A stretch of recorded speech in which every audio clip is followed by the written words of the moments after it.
gibedo charge. Tiyudo samo teri ng'ato e doho en samo ng'ato and adwa dok e wach mar abduction. Sheria wacha en komak ng'ato onego bedo presented in law, onego presented in a court of law in 24 hours.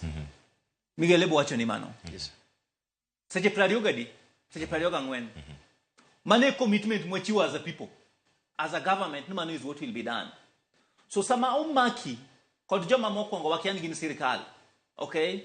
And even in a case mumaki kod sirikal, ntie jomibo makawuono. Why expect jomibo makawuono go bedo presented in a court of law in 24 hours? To give it a charge. Go offenses that are provided for in law. So in an event majogi okinyal bedo charged. In an event majogi okinyal teri court of law.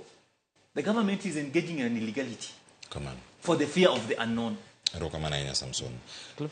Wakili, gimangi medo karkanyo. Yes. Tilerno karka bende ntiere jogi ma oselalgo. Ng'ato ka Shadrach sani osekalo 24. Kadipono make gi sirkal poko chwale dogo. Ntie midhi maka wuono. Ntie mose maki sama wueni. Mikedo mondo mi ogolgi. Kama gintiere ka. Jogi ochwal gi e doho moko kogol